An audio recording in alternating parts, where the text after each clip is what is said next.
All right.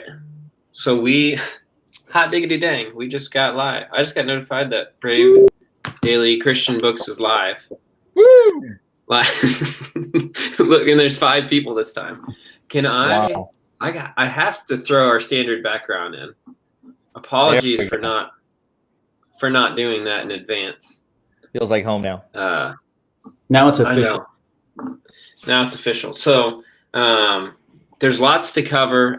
If you're viewing live, I hope everything is working just fine. I'm going to jump around and double check. But if you're either viewing live now or you're watching live later on, we're going to do like a round robin and do a little bit of an introduction here before we hop into the different questions that were asked. I saw at least 4 questions that were asked. I should double check that. I saw around 4 that we're going to get to today. Oh, I guess that's if I count my own. I was actually curious how you guys would respond to the devotional question. So there's 3, and then there's my own, and then we'll see if anybody else drops in questions as we're getting through some of the lists that we work through. So a few items on. I'll just drop these real quick. If you're watching already, we're going to talk about sermon prep, some basic word study, and then workflows, and then devotionals in Logos Bible software. Is that 4, Richard? Yeah, I counted 4. Okay. I'm not very good at math, though. I did all right. I'm bad at math, let's be honest. So let's see. I'm going to go around on my end, and I wonder if it's the same for everybody else that's watching. So I'm going to start with Rylan. What's your story, and how'd you end up here? Well, it started a while ago, and I assume Mom and Dad went on a couple dates, and they fell in love and got married. Okay, we're going to go there. And then about 10 months before I was born, they had an evening, and then I was born, and I was born early in the morning. How much time do we have? Let's just go. Let's see if we can speed up a little. I mean, okay, so I'll fast forward. So some birthdays, good family. Okay, so I'm here because I love Logos, and I love Brave Daily, and I love helping people use the software. And I actually sent Jason a message wanting to help out, and that's how I got here. For sure. Cool. And then who do we have next? David, what's up? I'm pretty much the same. I got into Logos about 1.5 years ago. Absolutely love it. Been getting connected with the Logos tips and tricks groups. Ended up meeting Jason and most of this team, and just getting connected and bringing pieces together. And I'm loving to see what's happening, and I'm looking forward to helping more people with Logos. Yeah. I was just thinking that you two, like, we're all in different time zones, almost all, which is kind of cool. And then Mike, you're down in Arkansas. So you guys are actually on the same time zone. So what are you up to? And you're one of our coaches, which is cool to have you on the call. We haven't had a coach on the call just yet. I mean, we're all helping with coaching, but what's your story, Mike? Well, I have a very similar story to Ryland, actually, but I won't go through the beginning stages. I think we all started very similar in that regard. But, I actually have a very large appreciation for that humor. Thank you, Ryland. I actually joined the Tips and Tricks group. I don't know. It's been several months ago, and then just over the course of engaging in some of the questions. I'm an elder at our church. I'm a lay minister. I don't have any kind of MDiv. My dad was a pastor his entire career, and just got really passionate about figuring out what the Bible says on my own, and jumped into Logos 4.5 years ago, thereabout, and just have been going nuts with it since. So I'm just kind of an amateur learning from all of you guys. You're like 3 years into it, and you have like a mega monitor, and today you shared that you're at 72 gigs. So 72 gig of RAM. And so like 3 years in, you're doing okay. It's been fun. That's what I'll say. It's been fun. Yeah. The photo of the monitor setup is someplace, I feel like, in Tips and Tricks. It's worth finding. The only thing that's missing is those chairs that you can sit back and you're surrounded by the monitors. I feel like that would be a good addition to studying the Bible, where you just kind of surround yourself, That's someone, I feel like it was Ryland, so that was like one of his dream jobs, if he could have it, was just kind of like have multiple monitors just surrounding him, and then he'd just like dig in all day long. every now and then he'd like eat something, but otherwise he'd keep rolling. And then Richard, you're out in California, and That's right. for those who haven't spent any time with you either in coaching on live stream, what are you doing out there? And I'm curious too, like, did you just come across Brave Daily on Tips and Tricks or what? Do you remember? Okay, so I feel like I came across Brave Daily. I feel like it was a few years ago because that's where I got my sticker and stuff like that and everything from. Oh, yeah. Like, I forget how I got connected with it, but then that's how I found like your whole connection of Logos, tips and tricks places, and then I started getting involved with that. And then I feel like I started getting a little more active and posting some stuff, and then I had shot you a message, kind of like Ryland, and I was like, hey, what about this and this? And you're like, okay, so let's all get together and talk about these things. And then we did start doing things, and more things happened. And then we're here today, which was pretty wild. I mean, that was like a wild past like 2 months, and it's been super fun. And I've just been using Logos for 10 years, and it's really like Logos was my unseminary. So I just got involved with that, and it helped me dive into the word. And then I actually went to seminary, and now I'm just helping people use the software because I love Jesus, I love books, and I love software. And that's about it. Yeah, no, I was just thinking about some things that we've talked about recently. Like, you get to work with different people, like even coaches from all over the place, and then people who want to learn the system, and they're from all over the place as well. And I don't know if now is a good time to drop that Brave Daily is the official oil rig training. Official. Right? We are the #1 Bible software training platform for all of those who work on oil rigs. Just bottom line, we have the photos to prove it. We don't have to go into the stats of how many individuals we've coached in that area, but we are #1. So let's guaranteed. So there's two things I think it'd be good to mention right now, and then Rylan, I want to get to Thinkific in that course, and that's where I'm going to head after this. But two things to mention at the front end of the call is that we do have like a team of people that we're putting together to help coach. Some people maybe find that they bit off more than they could chew with the platform, and so they get into it and they have no idea where to start or where to go next. And Richard, do you know how many coaches right now? I feel like we have like 9 or 10 available for like 1 hour long sessions if anyone's interested. And if you are interested, we have like coupon code to get your first one free or whatever, but you can sign up and hop on a Zoom call, share your screen, and these guys are just like Mike and Richard and David and Rylan and myself, and we just like want to work through the platform and make sure you know how to use it. So that's really it. And then go ahead. There's about 10 of us, and it literally is spanning the entire globe. I mean, we've got people over in Asia, in like New Zealand and stuff like that. And then it's just different levels of specialties. Just like Mike, he's a lay leader, but we have other people who are in seminary, out of seminary, language specialists, all that kind of stuff. Yeah. So really, if you have a desire, just shoot us a message or anything and say, hey, I kind of want to learn this. You know, I'm into that. Do you guys have a recommendation? Like, I mean, we know who to send people to for notes. Yeah, and tagging, like we have the pros here with us right now. So everybody, we know who not to send someone to for prioritizing resources, though. Oh, right. Yeah, we have the do not send list. I'm kidding. But then the other thing is this is new to us, and we're going to share the link for sure. But we just had Rylan. Rylan, I'm going to have you talk through it, honestly. We had someone put together a course that's available that you can walk through in a short amount of time and get a better understanding of the platform. So go ahead. Yeah, I'm very excited about it. So it is kind of static content. So it's very similar to other online courses. I think there's 7 different parts. And I would say anybody who's thinking about it, it is perfect for someone brand new to Logos who has no idea what they're doing. It is an overview. I think the shortest video might be 3 minutes. And the longest one might be 8. So it's like, man, you can knock it out in, I think, 35 minutes. And it will give you an overview of like the fact book, the toolbar, the library. You know, it's no details. Like it's not details, but you're going to have someone tell you maybe a little bit different bent than what you get through the Logos training videos. You know, from someone who's just an actual user. So yeah, we'll put the course up. It's $10, and I think you have access to that forever. So if you ever need a refresher, But if you're brand new, really, if you're brand new to Logos, if you've been using it for a couple months and kind of have basic search down, I would say this is probably too basic for you. But if you're wanting something from Brave Daily, there we go. Those are the things. So like the first thing I thought when I put this together, instead of showing how to do a Bible study, I want to show people how to change the font.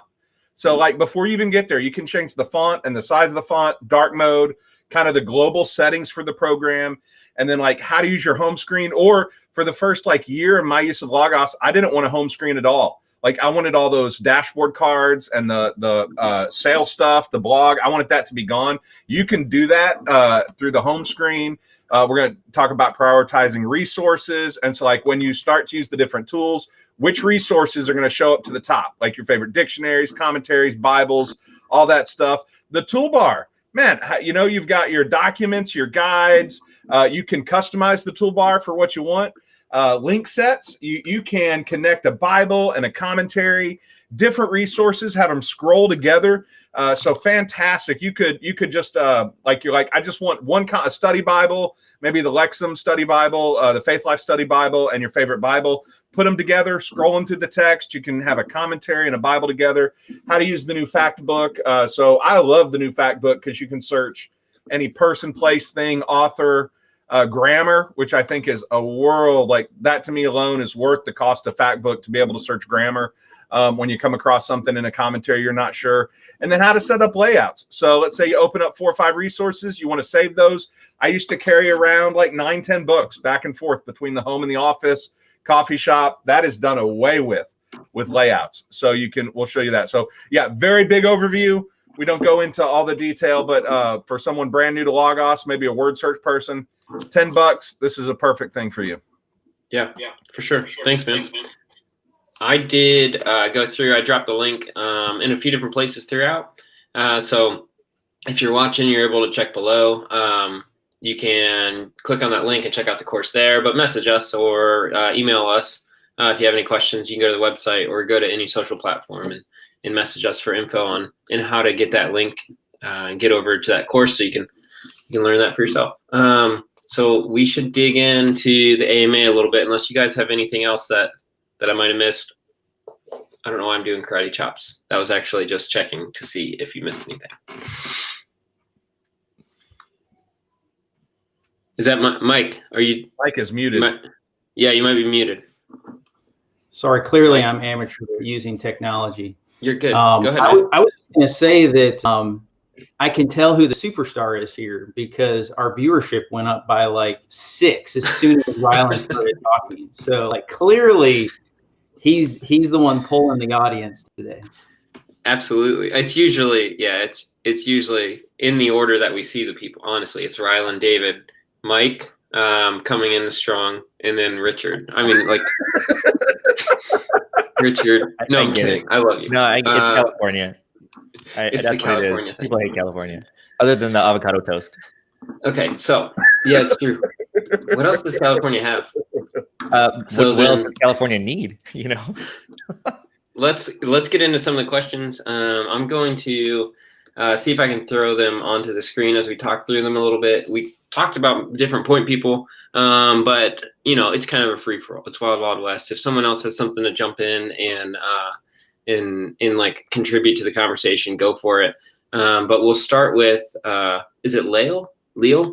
Asked Leo. About Leo. Yeah, asked about right. Sermon prep, right? Sermon prep and lessons in Logos/Logos. I don't want to exclude anybody. And simple for a rural church. So was it Ryland that wanted to get started with that? I can. Or was Richard, are you going to talk about sermon prep? I mean, either way, I don't care. I mean, you're a pro too, but I think okay. So with sermon prep, I think what Lale is talking about, like something simple for a rural church. I really feel like that is, I think Logos is as simple or as complex as you want to be. I mean, and really, when it comes to your library options, I mean, as far as making things simple in presentation, that's the preacher's job, is to be able to take all these complex ideas, thoughts, and boil them down into whatever language or whatever context your people are in. And Logos will just help you get all that back end stuff working. And I think when it comes to writing a sermon, I think the biggest question is to ask. This is part of what I talk to people about when we're on a coaching call. Is what do you do? Like if you're not using Logos, what would you do to prepare a sermon? And if you can say, I would do X, Y, and then Z, well, then that's your starting point, because I think everybody kind of has a lot of different ways of approaching a sermon. I think your first step, of course, if you're looking for steps, I would say you got to find a text, then you got to figure out what the text says, and then you got to figure out how you're going to, communicate the text. So, finding your text would be if you want to open up your search, or like if you just, well, let me go ahead and do it right here. If you could pull up my screen. You got it. I think if you're looking for it, it's the simplest thing. You just got to find your text and say, okay, we're gonna do John 15, and right up here and next to the go box, John 15, and I want to do John 15. Let's do 16. Nope. Yeah. Okay. So John 15, 16, and I can open up a passage study layout right here because I'm gonna study a passage. I'm gonna get ready for a message, and right there, I just typed in one thing, go box. And if you don't really know where to start, then that's a great place to start. Bring up a passage guide with your commentaries, cross references, all that kind of stuff, all on your left. And then over here, you'll have some of your top, if you've prioritized, of course, your top Bibles, and then your prioritized commentary with an information panel right here, and you're ready, set, and good to go. Only thing you need to do is maybe open up a note file, so you can keep all your notes, and then maybe if you're ready for it, your sermon editor, so you can begin to jump in and write your sermon. And I would say that's a great start. Rye, if you want to pop in and kind of share anything you'd like to add to that. No, I think that is fantastic. So if you're preaching to your church, whether it's rural in the city, God has placed you in your church for those people for that time. So trust where you're at, trust that process. But I would encourage anybody who's preaching, especially if they're starting and not quite confident, do three things. Look at what does the text say? So exegete the passage, do the word study, and just find out what did the original author mean to the original audience. So do that hard work. That's probably the hardest thing for most sermons. But what does the text say?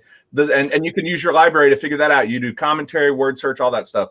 The second part that I think every preacher needs to do after what does the text say is answer the question, so what difference does this make? So you have what, so what. So you're saying, who cares? Why would anybody care about this book from 2,000 years ago? So, and that's a hard thing to run through. Why would anybody care? And but it's something we as preachers, if we want to connect, that's how we bring out the application and the beauty of the text, is by helping get people who might not think they care about this text to care about it. And then the third one is you do now what? Now what do you want the people to do with it? So what does the text say? So what difference does it make? And now what should they do with it? And kind of if you work through that outline, you can put a beautiful sermon together. The other thing, the other big question, how does this sermon, this passage, how does it help people become a better disciple of Jesus? So take it back, at the end of the day, is this going to help someone understand their ability to follow Jesus better? And so you got to get beyond the head stuff, and you got to get to the heart and the hands. And there's my 30-second. If I can just add something to it, Ryland, because I love what you're saying. I think the big thing I'm hearing from this is, I think a lot of times we step into this and we're expecting the software to do the work for us, but really, the software is here to serve us. If we're looking for the software to answer our problems, we're going to always be frustrated. So we have to come to it saying, I want you to do this for me. It's not going to write the sermon for you. So Ryland, what you're saying is you have these three ideas is, what did it mean? What does it mean? And what do I do about it? Mm-hmm. So then we think, okay, if I'm going through my first step, then I want to know, I'm going to look for exegetical commentaries or word studies. And then second round, I'm going to look for specific things. Maybe it's a background commentary, and that's all within Logos, whether it's the ancient context or the cultural context or whatever it is. And I'm going to utilize those type of tools. And then I'm going to go to the last one, looking for application, illustrations, run my searches for that kind of stuff like that. And that's how you make the software serve you instead of looking for the software to do the work for you. Does that make sense? Yeah. Let me add something to that real quick. And then Mike, I know you want to add something as well. What's funny is you said tool, Richard. I was thinking about the platform as a tool as well. And so it's weird. If you think I'm going to hang this picture and I want this nail to go into the wall. I need something to get the nail into the wall. And so you know exactly what tool you need because you know what needs done. And Wow. I think that before you go to the software, you need to like figure out what you need done, right? And then it's going to like lay that out, or it's not going to lay that out, but it'll help you accomplish that. And so Right. I'd even if you haven't been trained in seminary or any sort of like upper level school or something like that, just take a piece of paper out and say like what does sermon prep look like for me? And then I'm going to say, now how can I get the software to help me with that? And not only help me with that, but help me in a way that it's going to duplicate it week after week or regularly, or even in a way that I can create a template, or I don't want to use the word workflow in the system sense, but in a way that can create a process for me to do this regularly and without all the work of lugging around books and all that stuff, right? And so I think that was one thing that triggered when you said that word. It's funny that you need to know what needs accomplished before you pick the tool out of the tool belt. So yeah, and then Mike, what did you want to add? I love what you guys are talking about. And I will say that was the biggest challenge as someone that didn't have a lot of, ministerial kind of direction, so to speak, is what do I need the software to do? And one of the things I want to encourage the listener or the watcher right now is that's where you need to get on one of these coaching sessions. You need to actually learn how the software functions, why it works the way it does. Because there's literally a dozen different ways to do or more the same thing. You can get to the solution in multiple ways. If you wouldn't mind throwing up my screen real quick, I just wanted to show something that Rylan mentioned. He was talking about like, what did it mean to the original audience? And there's a multitude of ways to find this, but one of the guides, if you're just using the guide function, the Cultural Concepts Guide is a great tool if you're just looking, like if you're doing a sermon prep on John 3:16, for instance. The software is designed to show you what are the underlying cultural concepts that you might want to be aware of. And the nice part of this is it's telling you what the cultural concept of the day was, which helps you understand kind of what the context is of the passage. And so, and this particular guide is in the Passage Guide. It's in a couple of other places that you can find. But when you click on these items, again, now you're using some of the other tools that are in the toolbox, so to speak. You're using the fact book to look at what does eternal life mean. And you'll see that this particular concept, this particular idea is a cultural ontology. That's what it is. So we're learning the culture of the day. What did eternal life mean? There's key articles. There's obviously key passages, which interestingly enough, in this particular one, we've got a key passage just a chapter away from John 3:16. Okay, so it's going to help us figure out some of these items. You can look at where this particular cultural concept fits in kind of the hierarchy of cultural concepts. That's what's happening here with abstract knowledge and then religious beliefs. So this really is going to help you explore the underlying items that you might not even kind of think about or observe, or maybe because John 3:16 is such a highly quoted verse, we roll over a lot of these things and we forget what's the real purpose or what's the real contextual, cultural concept inside the verse. So that's just a quick tool. You can get this particular guide when you're looking at the Passage Guide. There's other places it populates, but this is a quick way to find the behind the scenes stuff. Yeah, cool. Thanks, Mike. That's great. And I'm going to reiterate that that's the kind of stuff that you can explore in a coaching call, right? So you can message us or check out bravedaily.com. And again, like that's the kind of stuff you can really dig into. And so you can start asking the question on preparing a sermon, but this is when you start personalizing it, making it your own. David, did you have anything to add? I don't want to move on if you do. Not really. The only thing I would add is with the tool comparison, Logos is a skill multiplier. It doesn't give you skills you don't have. Mm-hmm. So if you don't know how to do a Bible study, Logos will thoroughly break that skill of yours. But if you have skill, if you know how to do a Bible study, if you know what you're looking for, then that is where Logos starts to shine. And then you need Logos as an actual skill, learning all the tagging and all of the syntax and everything. Yeah. That was the only thing. For sure. That's solid. So we'll jump into the next question. And it's on basic word study. I don't know if there's one person that wants to run with this first, but Brian was asking about showing us how to do a basic word study. I know there's a few places that we may instinctively want to start, but if there's some other things that we want to kind of like trail off and dig into, I'm down. Was there someone who wanted to get rolling on this? I'll talk about Bible word study. Do you mind throwing my screen up? Yeah, you got it. And so, and you're in dark mode, Rylan. Oh no, is it hard to read? I don't think it's hard to read. It's funny. Yeah, which is one of the new Logos 9 features is dark mode. But so this is one of the things when I got Logos, this was kind of the seller to me because I wasn't able to I didn't know how to use lexicons. It's kind of hard to do, to use kind of those big books when you're doing paper, everything's bound, all your resources are bound.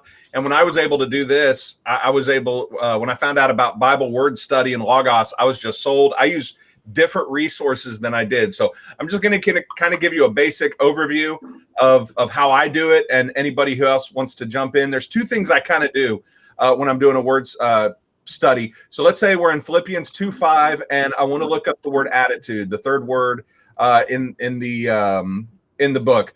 I might put on the reverse interlinear, and I love the reverse interlinear because it gives me the manuscript, it gives me the transliteration, it gives me the lemma, the root, it gives me just L and N, it gives me one of the things is blocking my screen. So that's one thing I might do is turn on the reverse interlinear to get into really deep with it. I'm going to do a right click on that word, and that's going to open up this context menu. And I would encourage everybody to learn this context menu because this thing is an absolute beast when you're doing really word study, pericope study, concepts. I mean, the whole thing is like right in here. This is so helpful. But you're going to want to be on the what's known. Yeah. Pause on that real quick. Just okay. Menu 101 is what's the left and what's the right and what's happening there. Yeah.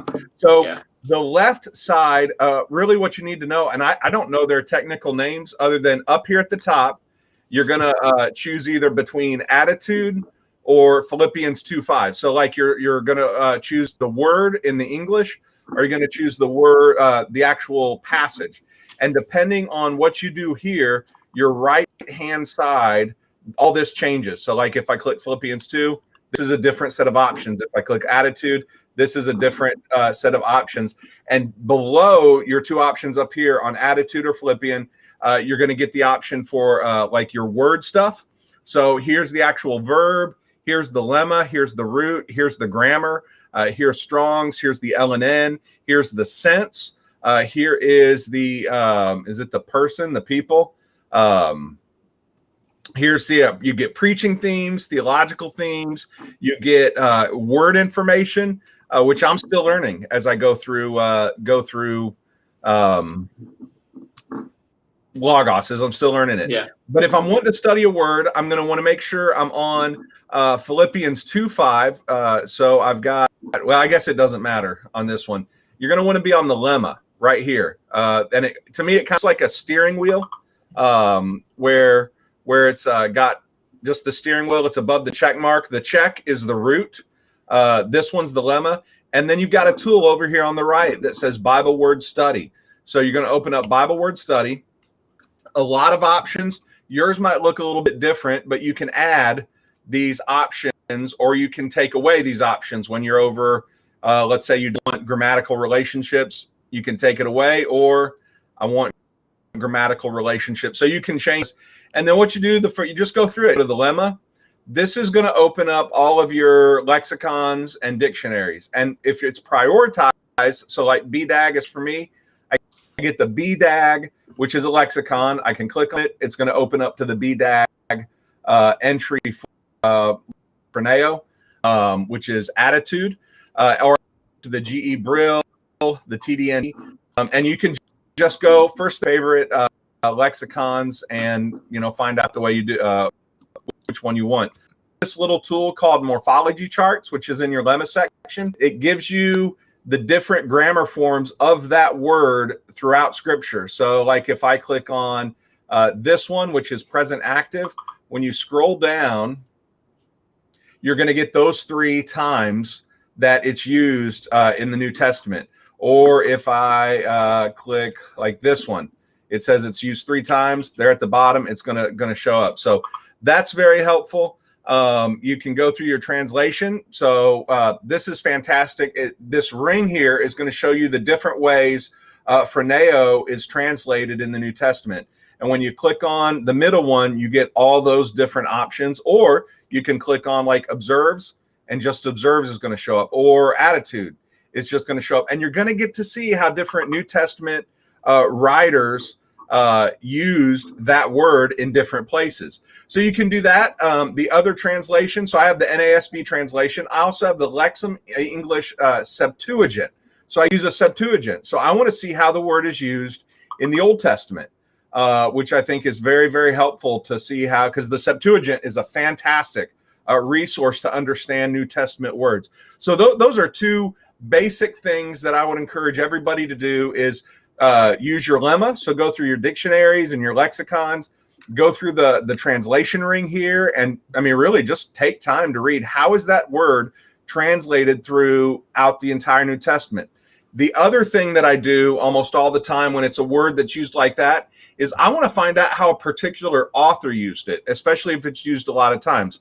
So if you're on the lemma of the word, you're going to scroll down. This is fantastic about Logos. Right here under the search, you're going to have a phroneo at verb and then PAM 2P. When you search that, it's going to search for that word in that verb form throughout the New Testament. So that exact specific usage of this word, that grammar form, is used in 3 places: 2 Corinthians 13, Philippians 2, Colossians 3. Well, I know they're all by Paul, but let's say it's a word that's used a lot more than that. Let's say we're going to use the word name, or I saw Lord earlier. Where's that at? Somewhere? Maybe we'll just use Spirit. We'll use Spirit as an option. So do the same thing. Go down here. Going to come up a whole lot of more times. This will be better. Go to all passages. Let's say I just want to find out how Paul used it. Well, I want to go to Pauline epistles. Now I get that word just as the way Paul used it. So very helpful to see, Spirit's not a great example, but very helpful to see how someone might use, if you're looking at a word, how did Paul use it? How did John use it? Did the gospel writers use it? What do you guys think? So I've talked a lot. What someone else needs to go. How are y'all doing word study? Is that kind of in line with where everybody else is at? I just want to say that I appreciated the actual the name of the menu, the scientific name that you gave. I think it was like the up there top menu. I thought that was really spot on. That's what you get in a coaching call. The doohickey and the thamajig, that thing. The official names. That thing, yeah. I like that. Get Morris on the phone. Rylan, while we're on that, can you make a note for our second course when it drops to make sure we add doohickey and that thing up there at the top? Yeah, you know what we need? We need the lexicon for Brave Daily word usage. Yeah. So if we can get the taggable and searchable, then I think we'll be really solid right here. We'll put it in a workflow. The only other thing I would say, and I feel like this is one of those questions in response to what we talked about first was like knowing when to go where and all that stuff, is like, is there a tool within Logos that helps you know when to go into a word study and when not to? I feel like there is. I feel like sometimes you're preparing a sermon or you're preparing a lesson and you're just like, I just kind of want a survey or a pretty high level understanding of this word. And this is another word that I'd like to dig into and go deep. When do you guys decide when to go deep? I guess is the question I'm asking. I can address that a little bit. it takes a little bit of prep work to have it quickly at your fingers. But again, I'm not a language expert. My primary language is English, not Hebrew or Greek. I have tried to learn some Hebrew, but that is a monster of a language. So just being able to have a tool like this that shows you, again, as a lay person with just English as the primary language, you can set up visual filters that will automatically show you certain forms of words, and imperative words are really kind of like, if you've got an imperative or a command or an action item, those, the subject and the verb, especially of a sentence, which can be figured out by you. Again, it takes a little prep work. I would say if you want to know how to do that, that would require some coaching, because it is involved. It is kind of figure out where what you want to filter out, and it requires some morphology work and whatnot. But that's the way I tend to look at it, is if it's sticking out from a Greek or Hebrew grammatical standpoint, then I dig into that particular word and make sure I understand the context of it in the verse. Yeah. I mean, I also think that was the use case that I was looking for, Mike, was like, we're not all preparing commentary series, right? We're just like trying to get through the week, honestly, sometimes. So, so yeah. Anything else that we want to speak on with word studies? If not, there's actually another question that came in, and so we have. It looks like we've got a few minutes to get through 2 more questions. Okay. This guy here. Did you have something, David? The question of workflows and less notes. Our internet's getting in and out. Oh, is it? Okay. No, yeah. Actually, if you could throw my screen up there real quick. Yeah, David. A little bit more on the word choice. So what I look for is I look for how important the word is in the text. Like literally in the English, these things. Okay, that's probably not that. Like what these words mean in the Greek is probably not going to change that much what the meaning of the sentence is. Versus something like helper, where we may have a different understanding of that word than they did back then. So I'll look for how important the word is to whether it changes the meaning, but then I'll look for how many different ways is it translated. For instance, vine. Okay, vine is vine, grape, vine, grape. Okay, there's a consistency in how it's translated. So there's going to be a consistency in how it's used. Speak, say. Okay, this is translated a couple different ways, but it's all giving the same thing. Helper, though, helper, advocate, intercessor. Those are very different words, and they have very different meanings. So I would recommend just pulling up a quick word study just to see, does it have a wide range of uses, of different uses? If it does, that's when you want to dig in. If it's all giving pretty much the same thing, like with speaking, different tenses, okay, but whatever, it's all saying the same thing. It's like, okay, yeah, I can skip that. So that was my 2 cents on that section, on that topic. Thank you. Can I say one more thing? Yeah. So very quickly, what'd you say? Oh, okay. So someone, if they're wanting to know like which word's important, go to your exegetical guide. And when you do an exegetical guide, so everybody's got that in their copy of Logos. I think that comes with all the things. But then there's going to be a section called important words.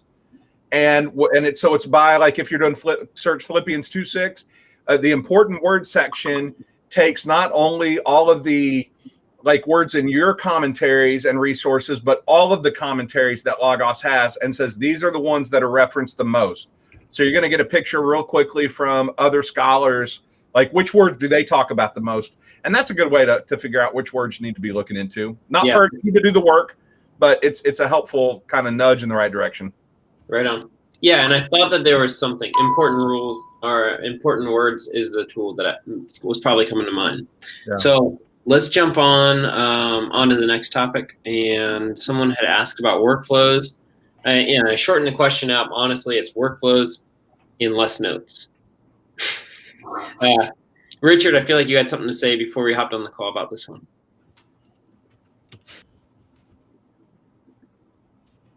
Let's see. Oh, it looks like he's in California and lagging a little bit. Oh, Which is probably it has nothing. is my California internet working? Yeah, I think it's diverting all its attention out. I think it's because the increased taxes that is overloading the system. Burn. All right. So one of the biggest things I feel like we had discussed before we hopped on the call. I don't know if Richard, you can catch up, then we'll go for it. You can hop in. But I think the thing we had discussed was not using all of the feedback features within the workflow, right? And pulling a note together and keeping everything in one place. And was there anything that you would want to add to that, either Richard or anyone else?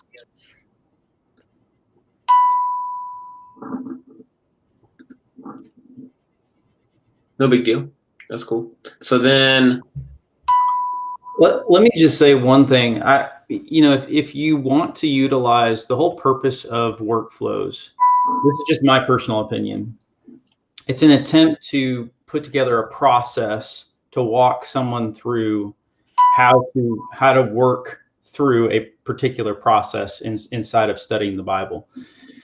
Some of those workflows have places for you to, just like there's some books out there that are kind of study books that have sections that you can respond to. One thing that's interesting is if you throw up my screen real quick, I will show something that I think is valuable to understand. Anytime you respond to something that is in a workflow or in a book, a study guide book that has a section to type, the note that's created is a response note. That's the type of note. So you've got 3 different types of notes that fit into your actual notes tool. And then you've got notebooks inside of it as well.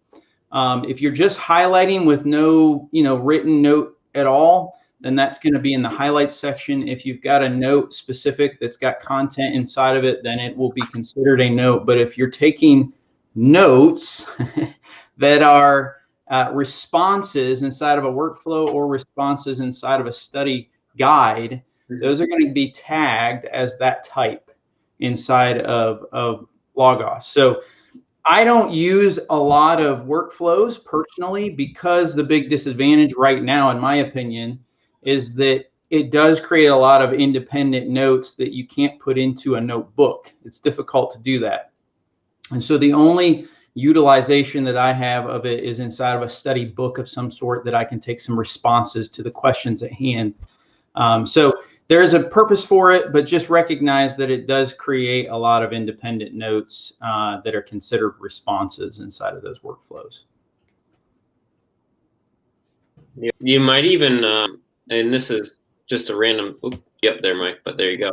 One thought might be even to pop out of the workflow when you're finished and do a select all and then drop them into one single notebook or something like that.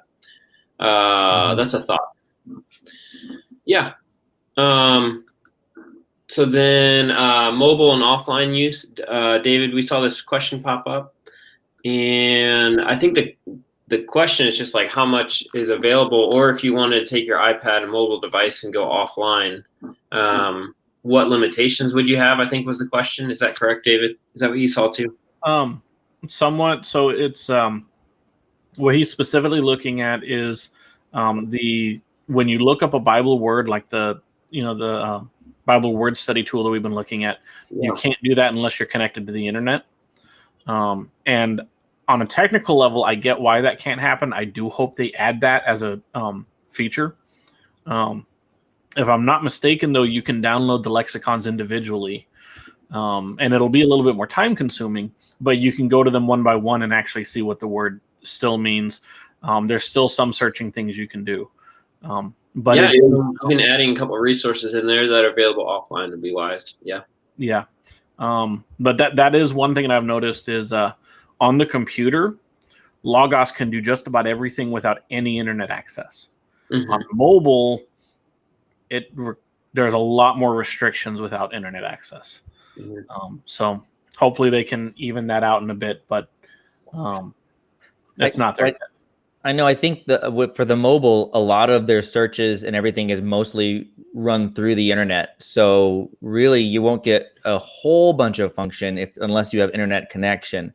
But I know for like my iPad and even for my phone, I've made a list of just some resources I always use. I've like 4 or 5 dictionaries I've downloaded, lexicons and things like that. Just stuff that I know that if I don't have internet connection, I'm just going to want to use, even though knowing I won't be able to access maybe some of their search functions and stuff. It's just. I mean, that's probably your best use scenario. Mm-hmm. Well, and on that note, something that's cool is when you're on the computer, if you go through, since it's so much easier to find resources and work resources on there, once you're in the library tool, actually, Jason, if you can throw my screen up. Mm-hmm. So actually, I know devotionals was something that we were going to talk about.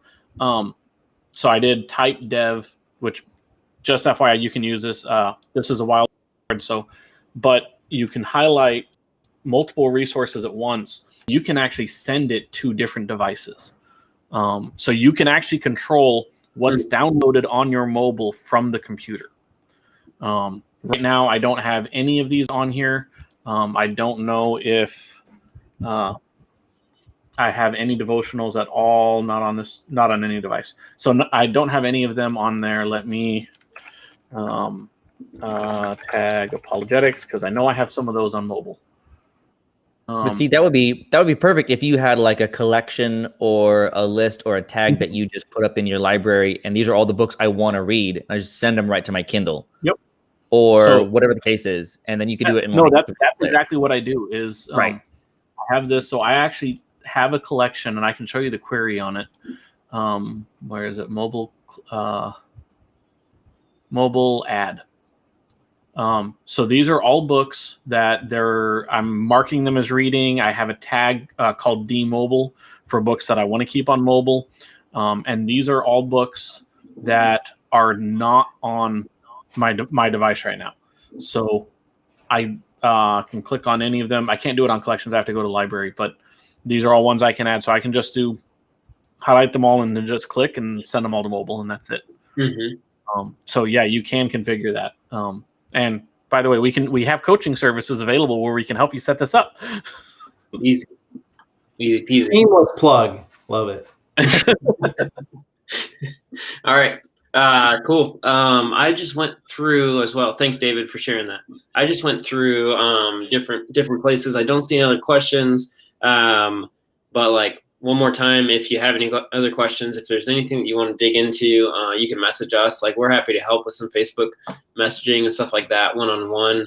If you just want us to share screens and literally work with you on a few things, all these guys, and then the same number of more people are available for one-on-one coaching calls. So we're available here to help you out and just get acquainted with the software in order to use it effectively week to week. So yeah, we're down, and I hope that this is helpful. It looks like there's some really cool feedback from different individuals. So it looks like people are loving it, loving the group as well. So we talk offline often about how excited we are for the group.